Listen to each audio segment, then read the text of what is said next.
Greetings, friends around the world. This is Dr. Bob Thiel for the Bible News Prophecy channel. The situation with Wuhan, China, and the coronavirus has been in the news. As it turns out, the Chinese government built a pathogenic research center there years ago. I'd like to read a report about it before it was constructed from the journal Nature from 2017. A laboratory in Wuhan is on the cusp of being cleared to work with the world's most dangerous pathogens. The move is part of a plan to build between 5 and 7 biosafety level 4 labs across the Chinese mainland by 2025, which has generated much excitement as well as some concerns. Some scientists outside of China worry about pathogens escaping. BSL-4 is the highest level of biocontainment. Its criteria includes filtering the air and treating the water and waste before they leave the laboratory, and stipulating that researchers change clothes and shower before and after using lab facilities. Such labs are often controversial. Future plans include studying the pathogen that causes SARS, which does not require BSL-4 lab, before moving to Ebola and the West Nile Lassa virus, which do. Some 1 million Chinese people work in Africa, and the country needs to be ready for any eventuality, says Juan. Viruses don't know borders. But worries surround the Chinese lab, too. The SARS virus has escaped from high-level containment facilities in Beijing multiple times, notes Richard Ebright, a molecular biologist at Rutgers University in Piscataway, New Jersey. So they were aware that there could be dangers associated with building their lab. Now, it's actually also been speculated that perhaps part of the purpose of this particular facility was to actually work on biological weapons. Could there be any prophetic ramifications to biological weapons and prophecy? Yes. As far as, is it also possible that something related to this lab could have been responsible directly or indirectly for this particular current outbreak? And that could be. Now, currently, the official view seems to be because they sell and eat a lot of biblically unclean animals in Wuhan, such as bat soup and bats, snakes, certain types of cats, etc., they think maybe these animals are an intermediary, which means a virus that normally wouldn't affect humans, somehow, because it got into this unclean food, meats that people ate, that somehow brought this virus about. And that may be. Now, as far as the coronavirus goes, back in November 2013, I actually posted at the cogwriter.com website that the coronaviruses could be a problem in the future, and certainly we're seeing that now. Whether this current strain of the coronavirus was developed on purpose or by accident, and somehow escaped or whatever, that we don't know. Although, interestingly, years ago, it was reported that the coronavirus could be actually weaponized. So let me read something from the U.S. government on this. Moreover, recent decades have seen the emergence of numerous new microbial diseases, including the human immunodeficiency virus, severe acute respiratory syndrome, SARS, coronavirus, Ebola virus, Legionella species, etc. At least 335 new infectious diseases have been described since 1940, the majority being zoonosis, means it comes from animals. The identification of so many new diseases over the past 7 decades shows no signs of slowing. There's almost a certainty that humanity will continue to confront new microbial threats, and that many of these agents, such as SARS coronavirus, possess a significant weapon potential when recovered from nature. So the idea that there could be a problem with the coronavirus or something similar on purpose from humans has been speculated for some period of time. Now, Jesus himself warned about pestilences toward the end days. I'd like to read something from Jesus from the book of Matthew chapter 24. And I'm going to cut into the middle of verse 7. And there will be famines, pestilences, and earthquakes in various places. All these are the beginning of sorrows. Similarly, in the book of Luke chapter 21, verse 11, it's recorded that Jesus said, there will be great earthquakes in various places and famines and pestilences, and there will be fearful sights and great signs from heaven. Now today, China's president called the accelerating spread of this new strain of the coronavirus a grave situation. Yet what's been happening because of Wuhan pales in comparison to what is going to happen. In the 6th chapter of the book of Revelation, 4 horsemen are described. Let's read something regarding the ride of the 6th horseman. Revelation 6, starting in verse 7. When he opened the 4th seal, I heard the voice of the 4th living creature say, "Come and see." So I looked, and behold, a pale horse. And the name of him who sat on it was Death, and Hades followed with him. And power was given to him over a fourth of the earth to kill with the sword, with hunger, with death, and with the beasts of the earth. So we see the opening of the 4th seal is a time when the pale horse of death is increasing death by war, hunger, and pestilences, which is what beasts of the earth would represent. Can humans cause or contribute to that? Well, the reality is, yes, they can. And bioengineered warfare is a threat. I'd like to read something that was warned out several years ago about this. So it's going to be a fairly long read, so bear with this because I think this will give you some points to consider.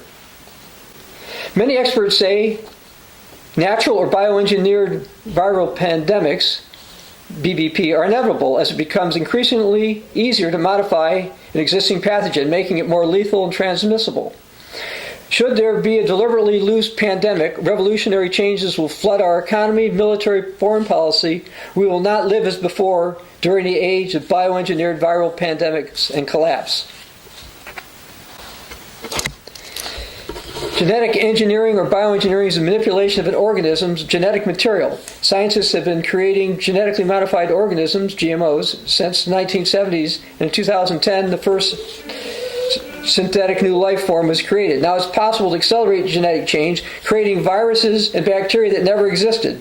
With newer techniques, a simple, cheap lab can generate millions of recombinants in minutes. Through bioengineering, a lone terrorist or a revolutionary guard lab in Iran can intentionally create a human-to-human transmissible version of the avian flu or modify a lethal virus to have a longer latency period, which would facilitate its undetected spread. A bioengineered virus launched in our crowded, interconnected world by an enemy working to spread it widely before it's detected could yield a more devastating pandemic than anything experienced in the past. So we know this is a possibility. We know that this can happen. As far as prophecy goes, I'd like to consider something that was written actually over 50 years ago by somebody that I knew a little bit. He was an evangelist. His name was Raymond McNair. He's since deceased. I'd like to read something from something called the Doomsday bug. There is, this very instant, a feverish international search for the ultimate doomsday bug. The purpose? To wipe out whole nations overnight by disease, germs, and chemicals. Will man's unrestrained scientific search for more horrifying weapons of mass destruction prove to be his undoing? What I've seen here at Porton Down has convinced me of the awful potential of modern chemical and biological warfare, called CBW for short. Few realize its frightening possibilities. Sensational news headlines from time to time reveal details of CBW development worldwide. Chemical and biological warfare is not new to mankind. For thousands of years, man has used various CBW agents to overcome his enemies. But it's only recently that he has seriously considered the idea of using CBW on a grand scale to erase whole populations. Colonel Adam Mikovich of Moscow Institute understands the full potential of biological warfare. He said, "It's believed today that biological warfare could have the greatest effect of all. Many scientists right now are searching for new plagues with which to decimate the human population. And they're diligently seeking deadlier strains of old viruses with which to destroy whole populations. Of course, these scientists justify their CBW research by saying it's it is done for defensive reasons. Just how lethal are these viruses? Do you grasp the deadly potential? In theory, 1 gram of chicken embryo tissue inoculated with the Q fever organism would be sufficient to infect more than 1 million people. It's been estimated that 1/4 of an ounce would be sufficient to infect every man, woman, and child living in the British Isles. So, 50 years ago, Church of God people were warning about the potential of biological warfare and humans going in and doing something about it. I'd like to go through some more details from that particular article that was published in the Plain Truth magazine back in August of 1969.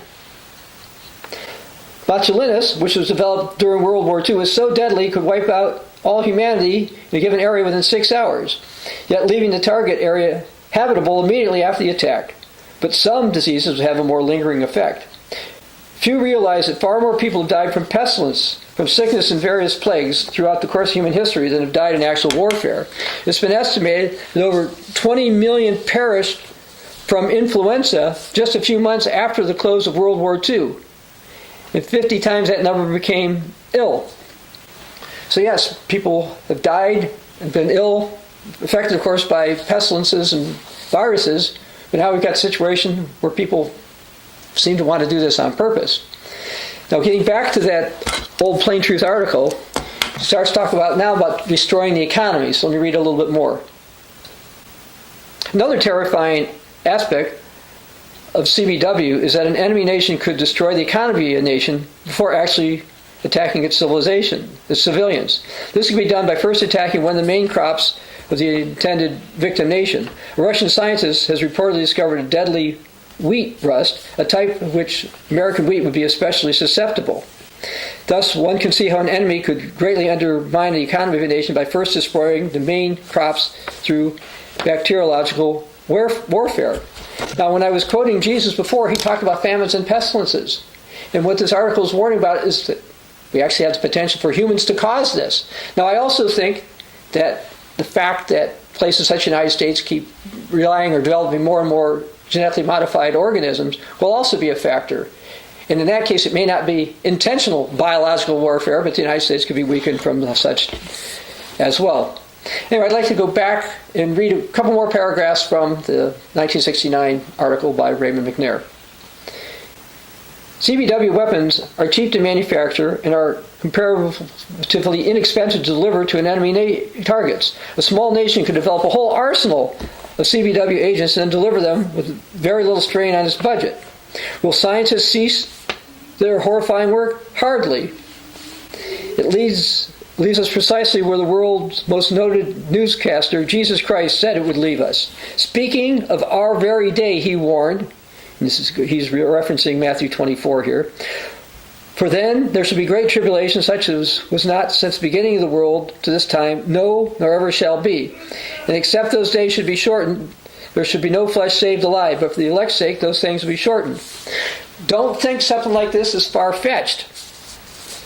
There was an attempt a while back in I think it was 98, to genetically modify mosquitoes, supposedly so they wouldn't be able to reproduce as much, there'd be less of them.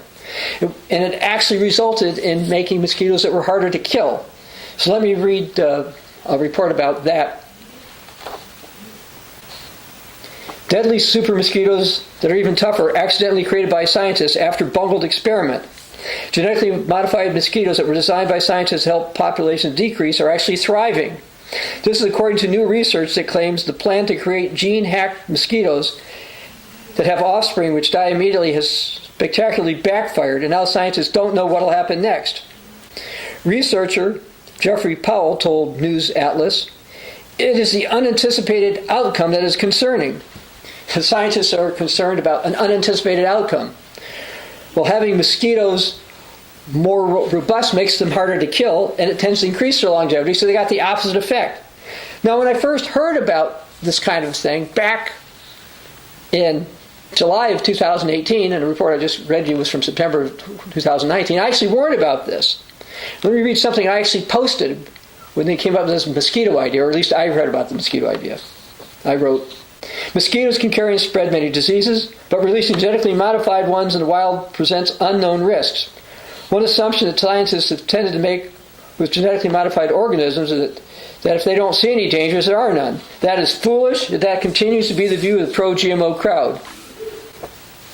While there are certainly risks associated with contracting the Zika virus, this solution poses risks to various parts of the ecosystems, with the possibility that some of the offspring will have greater longevity as opposed to greatly reduced longevity. The vast quantity of mosquito offspring increases the possibility there will be some that have opposite traits that the GMO crowd is hoping to get. And if this occurs, this has caused much greater problems than the GMO solution is supposed to fix. Genetically modified mosquitoes pose dangerous risks. And I posted that July 28, 2018, over a year before it came out. Oh, by the way, we got the opposite, and it was unanticipated. Genetically modified organisms are very dangerous precisely because scientists can't anticipate the potentially negative outcomes. Whatever they've done in Wuhan, China, whether due to their research lab, their unclean meat practices, or some combination thereof, humans are not always anticipating the negative consequences of their actions.